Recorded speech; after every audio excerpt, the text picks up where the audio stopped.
I'm going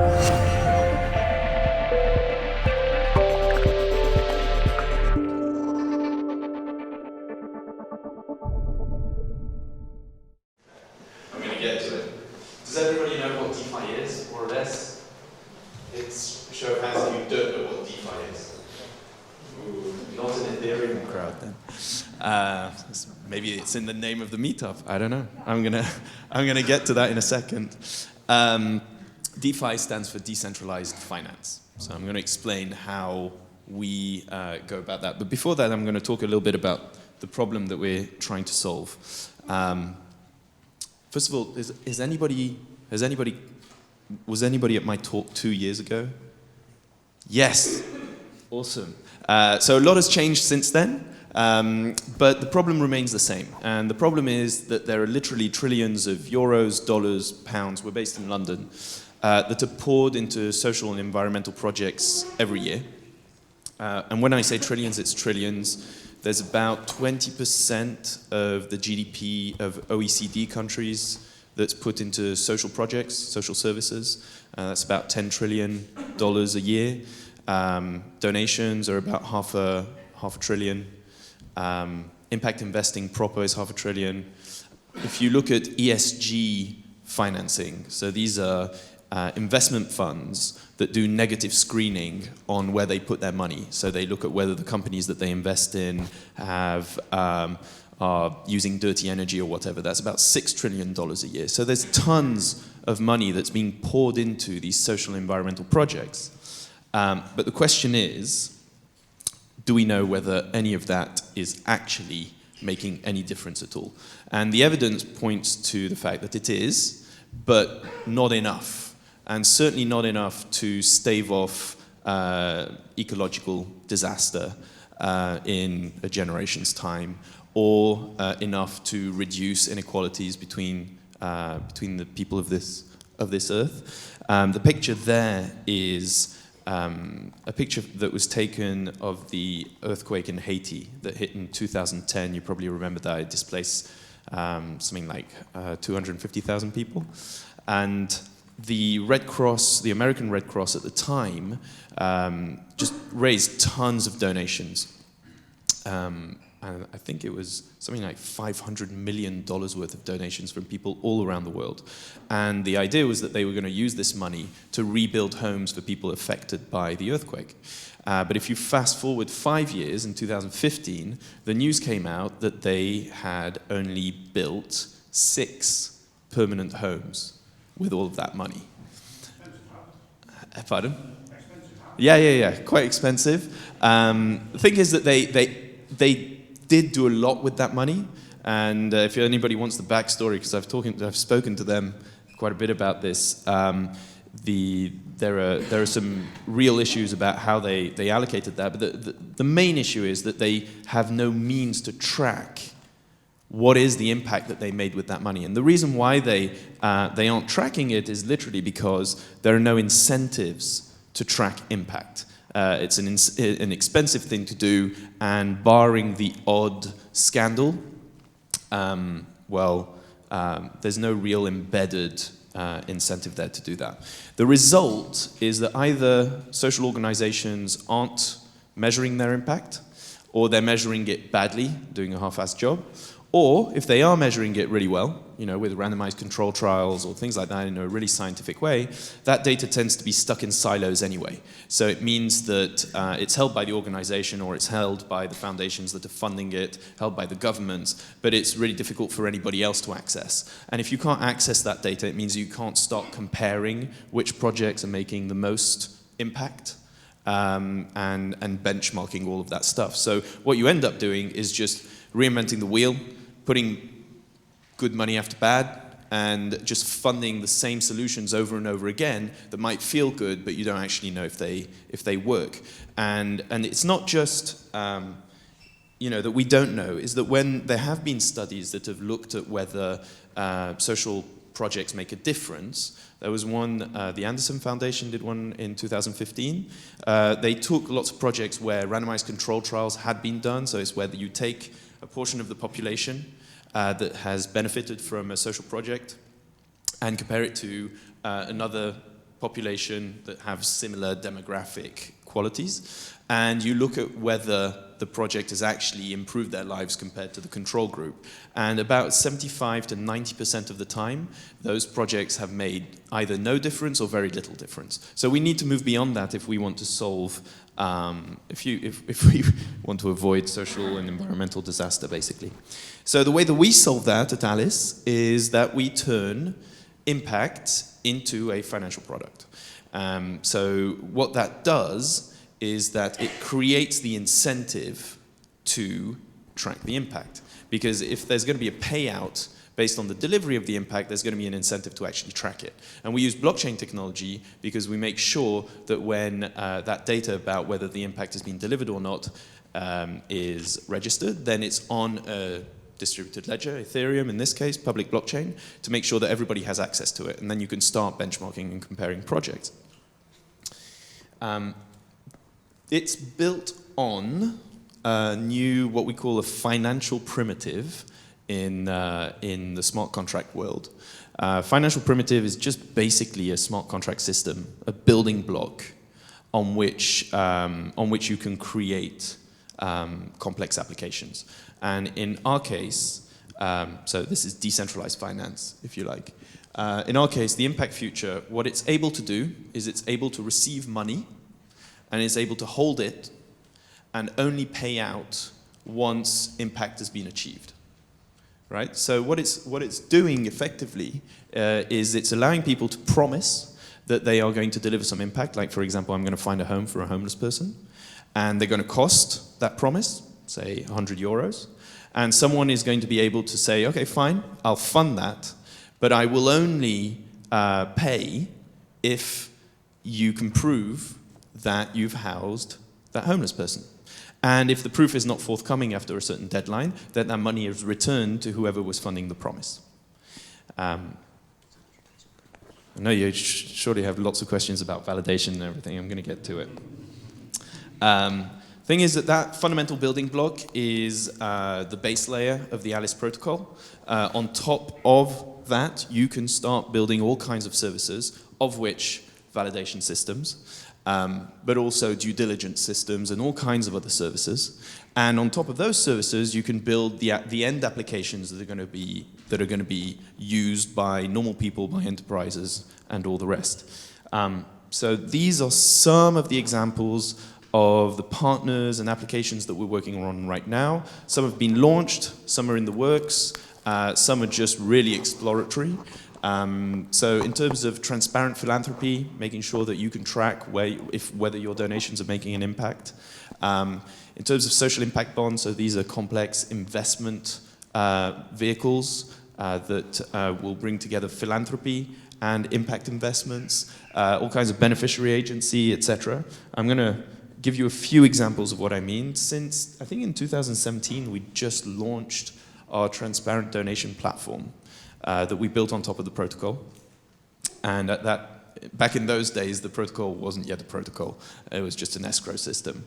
But basically, we've got about 4 projects that are running right now that you can donate to. The latest one is an organization, a charity in the north of England called Fusion Housing. They're helping disadvantaged young people in northern England that are on the brink of homelessness. And they're helping them secure homes, stay in their homes, do landlord negotiations and all kinds of things. The impact in this case for them is validated by the local councils, the local government of where they are. And it's really simple. You make a donation with your card, your credit card. You don't do it in crypto. There's a slightly sophisticated back end that then takes the money, puts it in an escrow account, tokenizes it like e-money so that you can keep track of it in the smart contract. So it's kind of semi-centralized in that sense. And it's really made for a mainstream audience. But the same thing could be done with DAI or Ether or any cryptocurrency.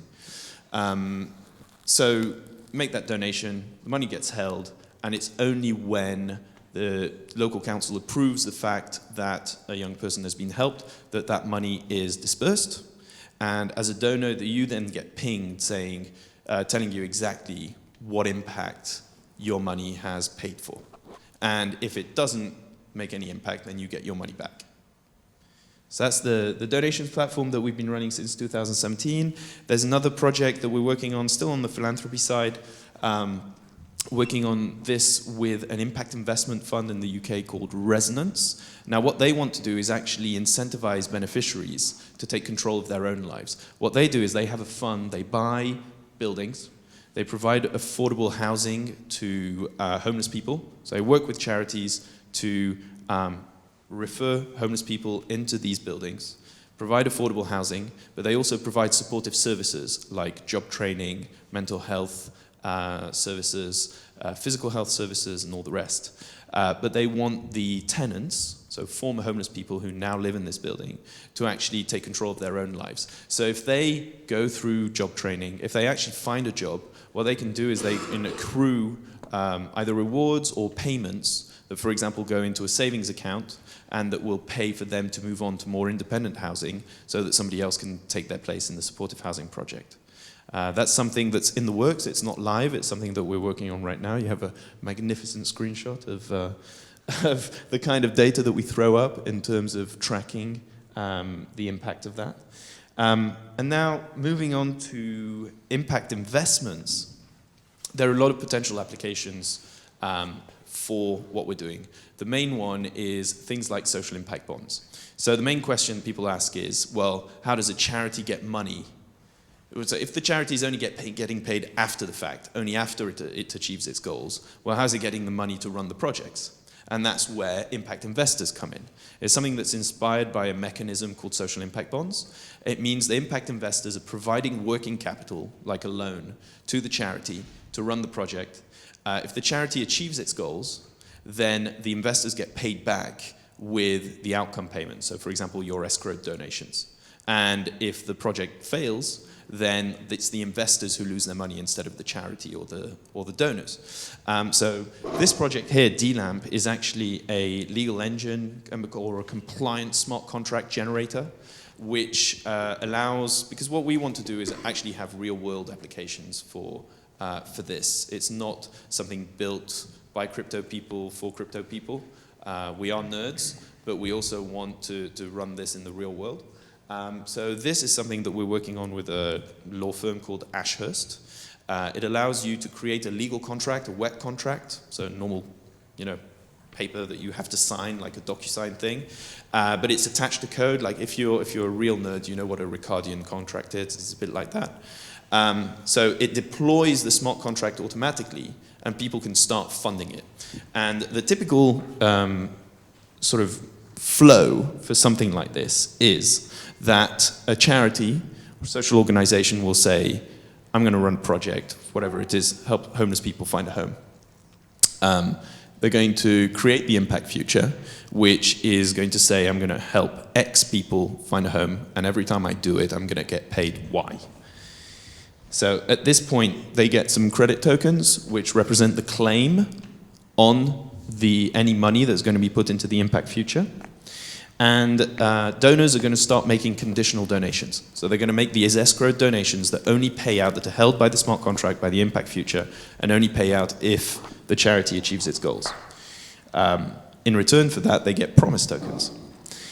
Now, the fun thing about credit tokens that the charity holds, which are the claims on that potential payout in the impact future, the charity can sell that to an impact investor, but it's probably going to sell it at a discount because there's a risk that either they're not going to fully collateralize their impact future, so they're not going to get all the donations that pay out for everything it achieves, or it's not going to achieve its goals. So an impact investor will say, fine, you have 10 impact credits that represent the payout for helping 10 homeless people find a home. They're worth €100 each, but I'm going to buy them for €50, right? So I'm going to buy them at a discount, which means that if it does happen, I'm going to make 100% return. And I'm doing that because I think that there's a high risk that you're not going to do it. So once those credit tokens have been passed on, they provide the working capital to the social organization. By selling those credits, the organization has the money to run a project. And then it submits proof of impact to a validator, which is nominated in the smart contract. So that can be done through a validator market. It can be done through oracles like Augur. It can be anything. You can just plug in whatever the validator is going to be. And the validator is the one that verifies that the goals have been achieved. At that point, then anybody who holds the credit tokens can take the escrow donations that have now been unlocked by the validation, right? And they're unlocked little by little as and when the promises are fulfilled. So if the charity hasn't sold all of its credit tokens, it can start taking money out.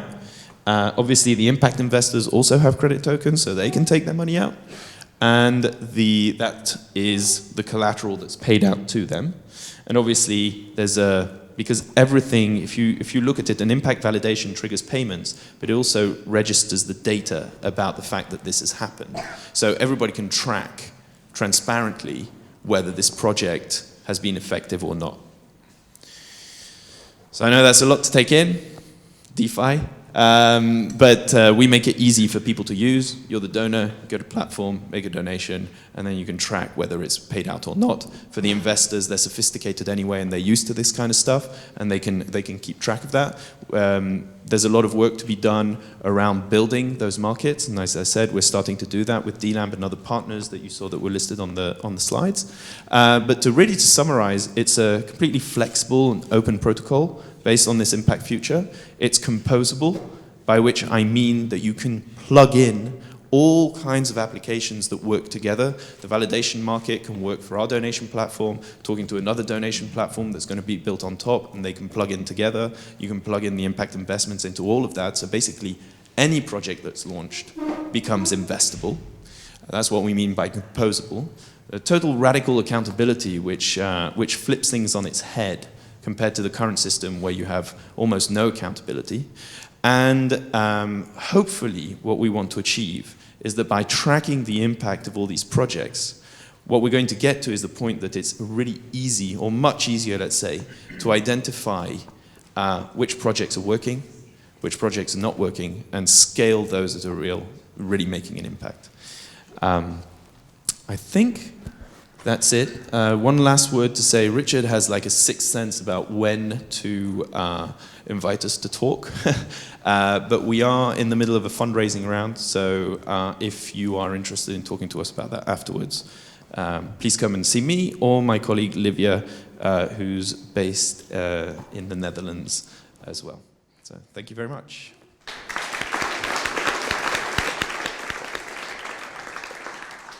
Just one really quick question. On the last slide, I saw a girl with a cape. Is there a real Alice? Pardon? Is she real? Is there a real? No, that's stock photography. I wish. I have a 3-year-old daughter. She's like a little bit shorter than that. I need to do that, but my wife won't let me. So. And her name is Alice? Yes, Alice, actually, Alice, yeah. just in case. There is a real Alice.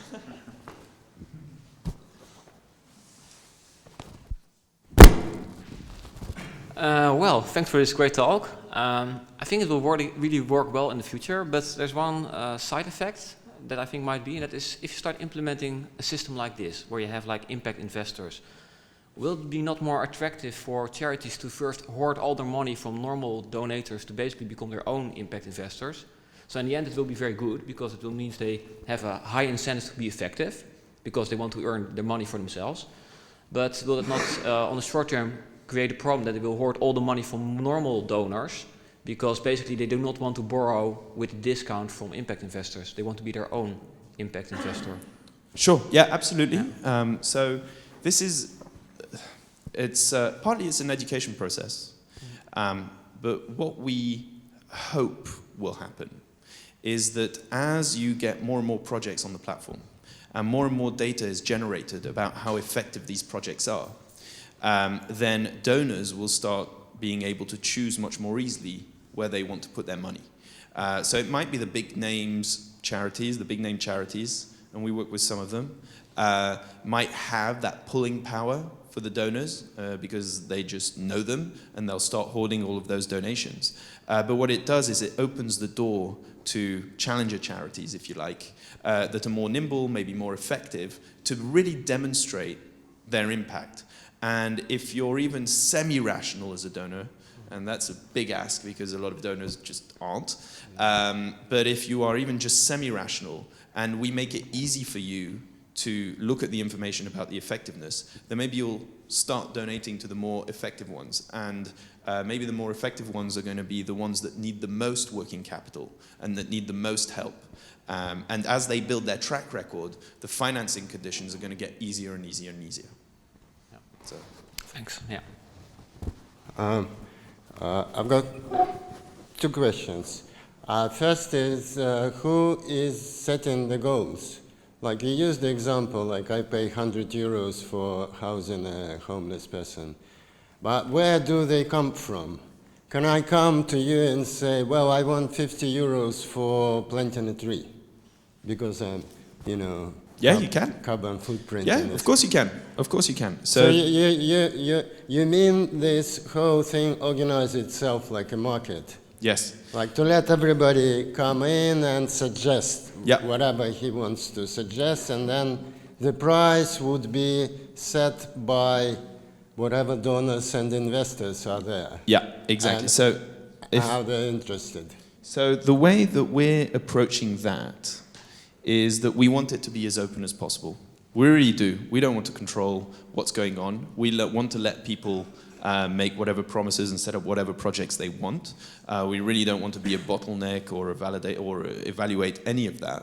But equally, we want there to be social controls around that. And so we have plans to build a due diligence market, for example.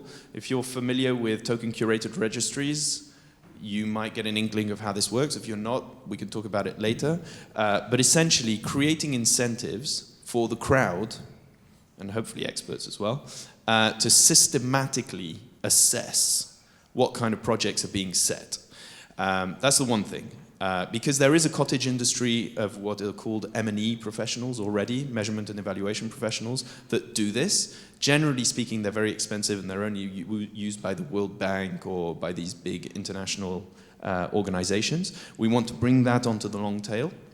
That's the first thing. But also the second thing is that you as somebody who's saying, I'm going to plant trees for 50 euros, that's great. But if somebody else is offering to plant them for 25 euros, then I'm going to be able to see that and give them the money.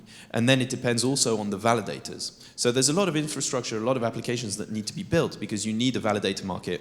You need to have... That's the second question. Absolutely. Like, the validators, because this is, in terms of that philosophy, it would be good to somehow make them market validated. Yeah, absolutely. Well, that's the But plan. at the moment, you still have to stick to documents and expertise, kind of traditional official things. Right now, we're obviously, especially for our donations platform, for example, we're sticking to highly reputable validators like the local government that works with the charity, right?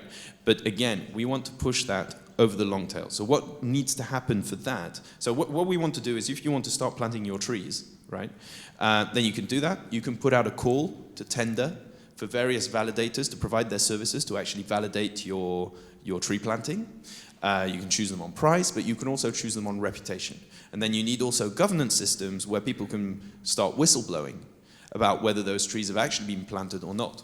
And because you have an auditable trail of everything that's happened, there's an interest there for the validators that if they want to have repeat business and work with more and more organizations, they won't want that decisions to go against them, right? And it's just reputation systems. There are a lot of DAO organizations like Aragon or Colony or Kleros that are already implementing these things. And the cool thing about building on blockchain technology, especially Ethereum, is you can just plug those in. So it's a step-by-step process where hopefully if you want to set up a validator application, then we could talk about it later and see how that would work. But there are already a lot of M&E companies that are really interested in seeing how they can participate in this. And they're probably going to be competing applications as well. Thank you. I'm from Holland. I'm a trustee of several charitable foundations, and in Holland we have a system of tax relief, which is called ANBI, the ANBI status. You might know about that. And that has some interesting regulations in order to keep and to get and keep that status. And one of them is 90% of the budget should be spent on the goal of the foundation. And also you're not supposed to keep more money in the bank than is absolutely necessary. So there's an incentive in there to spend as much as possible. Whereas in your system, if you look not at this horizontal level, but at the vertical level, going the quality of the project, it might actually make more sense to spend 40% of the budget on something that is twice as effective as the other incentive makes you spend it on less effective, because there's simply not enough projects of the quality one people need. So there's sort of a paradox between this horizontal level and the vertical level, which is an interesting thing to solve if you look at this aggregated level of what happens in a charity. So I wasn't aware of the conditions for tax relief in Holland. That's really interesting. The way I'll tell you about how we do it in the UK, because there's a multi-layered answer to your question. In the UK, we provide gift aid on the donations platform, which means that it's tax relief, but that you gift to the charity, so it boosts your donation. But you can equally choose to not do that and just take the tax relief. There aren't the same conditions as there are in Holland, but the way that we see it is the ability to provide that is just a compliance wrapper or a legal wrapper that's based on top of the technical solution. So in order for us to work with registered charities and mainstream donors who use their credit cards, obviously we're putting this wrapper around it that allows them to claim gift aid and tax relief and all the rest. And every country's regulation, unfortunately, is very different, which means that hopefully they'll have other donations platforms that are going to be built in other countries that cater to that. That's the first thing, and it would be awesome to have something in the Netherlands that can verify also how much of a cash buffer they have and how much they're spending, so that it makes it compatible with this. But the other part of my answer is that it seems like in the Netherlands you have the same problem as we do in the UK, which is that right now the way that the public debate or public common sense is going is that charities should spend as little as possible on salaries, overheads, admin, fundraising, and all the rest. And actually, that's a pretty toxic thing to think. Because if you're saying that only lean charities are good charities, meaning that they spend as little as possible on overheads, you're actually saying that there's a disincentive for them to invest in proper systems to track their impact and their effectiveness. Because if you have to spend as little as possible on the admin, you're actually spending as little as possible on the technical infrastructure and the CRMs and the databases and things that you need to track the impact. You can't pay for the best minds, for the best people. It's just the way it is. There's a brain drain away. And what we're saying is that this is the wrong way of thinking about things. Actually, I really don't care if the charity that I donate to spends 90% of their money on overheads.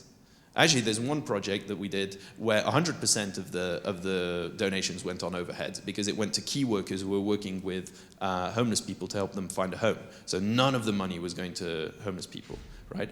But the real measure is, regardless of where my money goes, is this actually making an impact? Is this actually helping people find a home? So there's an interesting, you're right, there's an interesting paradox there for the Netherlands, but I would say nothing is incompatible, and hopefully what we can do with this is shift people away from tracking the money, purely the money, and moving them towards tracking the impact. Sorry, you had a question. I have a little question about incentives for donators. So on this platform, are donators incentivized in any other way than personal satisfaction that comes from impact? Because most crowdfunding platforms like Kickstarter, you usually offer certain little incentives also. So projects usually offer little bonuses, little specials for investing. And so, do you have any On our donation platform that we're currently running, no. It's purely catering to the frustration that some donors have that they can't track what their impact is.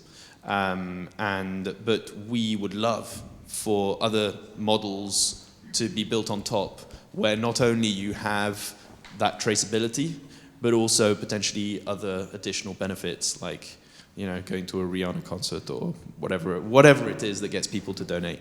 Yeah. I'm wondering why this is being talked about in terms of a blockchain, crypto, Ethereum, smart contract, anything. So you're at the base layer, it sounds like, but validation, of course, is going to be a mess. Is that person housed in any capacity? So everything is back to what we were talking about with the food supply chain. And weirder, this sounds a little bit like, I'm going to call this like Indiegogo more fancy.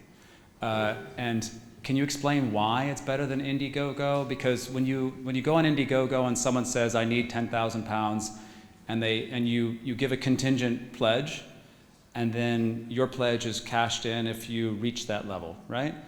And it comes back to you if it doesn't reach that level. So I understand that escrow situation. That's what you described. But their validation is simple. Did you get the limit? So that actually works. That's actually like a smart contract. But you're saying all these other things.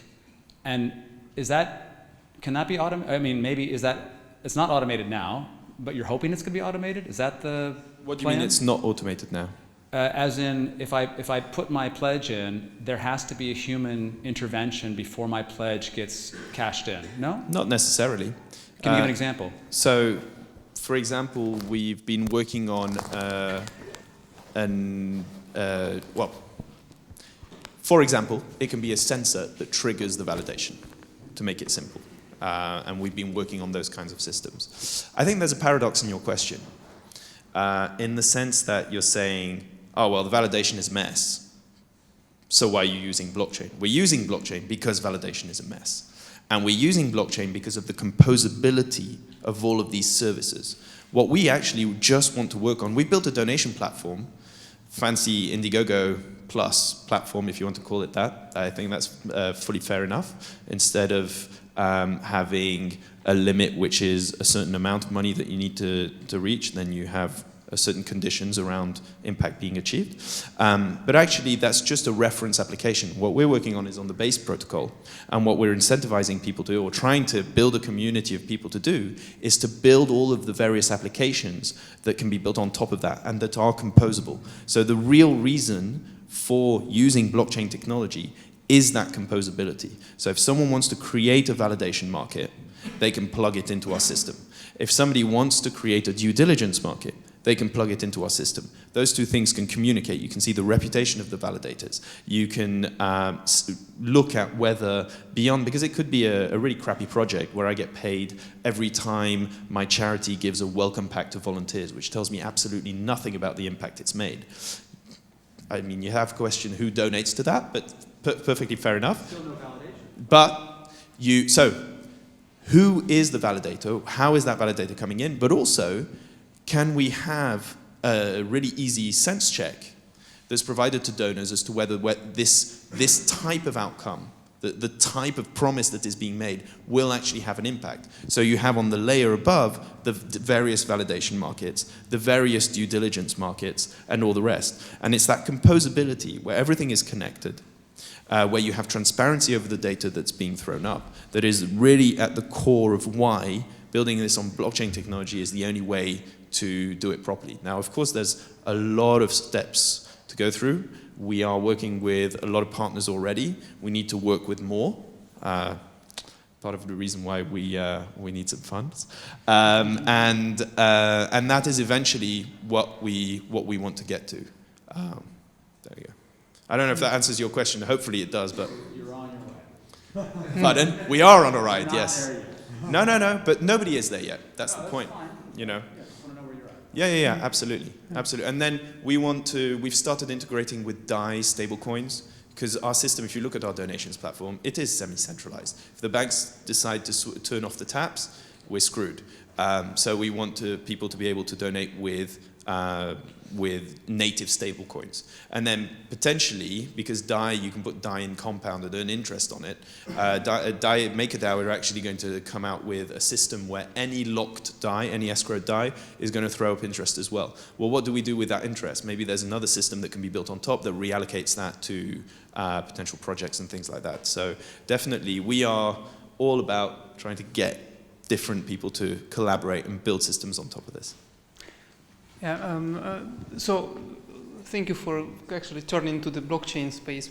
I'm more tech also on blockchain. So what are the, let's say, where are the pains you are solving now? So I see, for instance, if you're Indiegogo Plus, you actually take in money on escrow, and you sort of have to be sort of a financial institution or like basically certified body which can hold an escrow in essence, right? So do I understand correctly that the smart contracts solve this problem? So they just alleviate into tokens? It's number one question, and number two, then what is the traction you have now? Like with Bitcoin, for instance, if I send it somewhere to somebody who needs, I understand it's a peer-to-peer transaction, it's binary.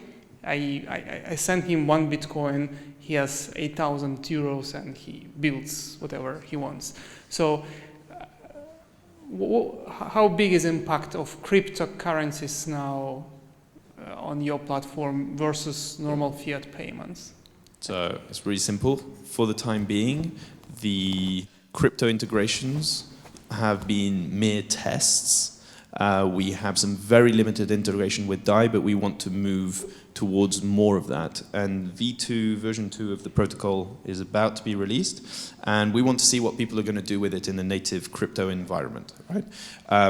Again, you're right. If we want to work with institutional funds, and we want to work with mainstream donors who don't have any crypto, don't know how it works, actually think it's used for drug money and for stupid people to lose all of their investments, then we need to build those systems. You still have the benefits of the transparency, because everything is still registered on the blockchain. So even though potentially things can go wrong in terms of bank accounts being switched off or whatever, or the money not arriving or whatever it is, governments, for example, it's really hard working with them because they don't escrow their money. So what we need to escrow are IOUs that are then redeemable for bank transfers, right? But you still have the registration of all of that track record on the blockchain. And eventually one day when the Bank of England or what is the European Central Bank? Thank you. We're coming out of the EU anyway. We'll have to remember that soon.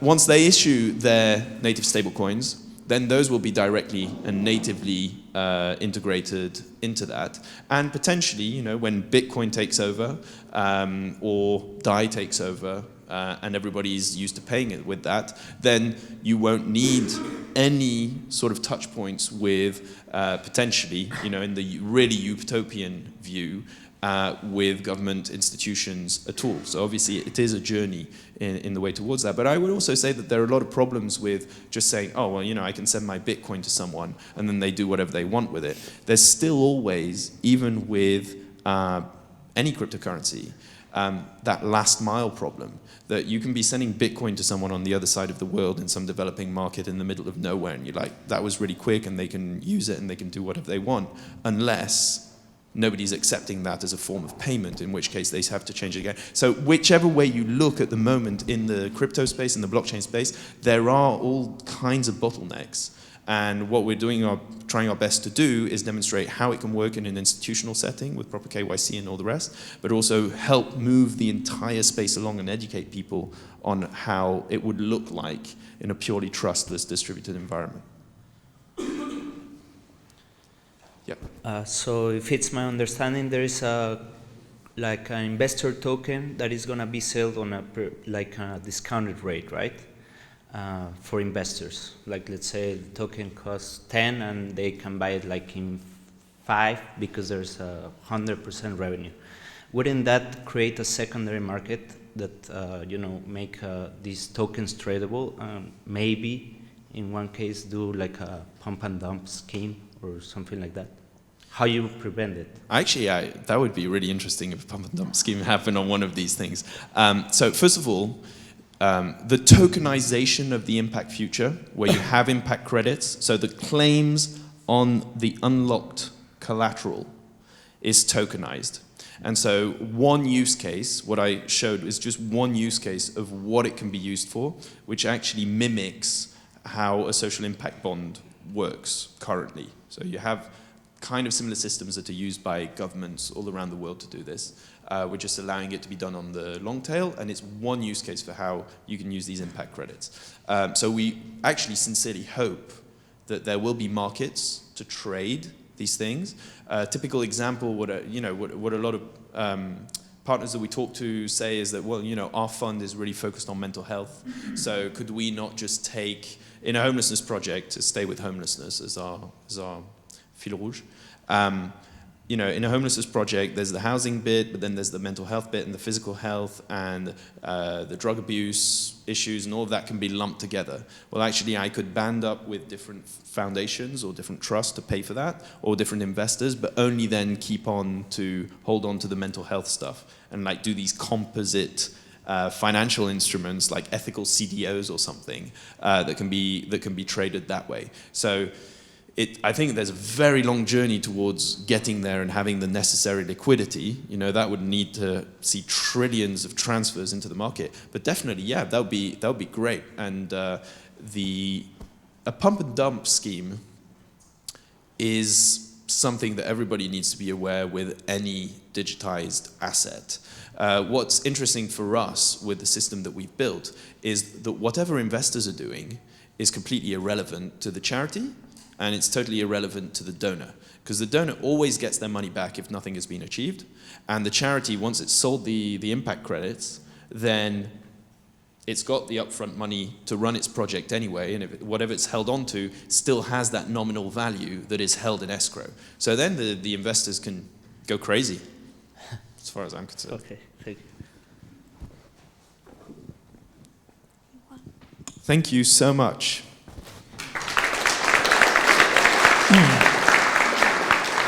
Thank you very much, Raphael.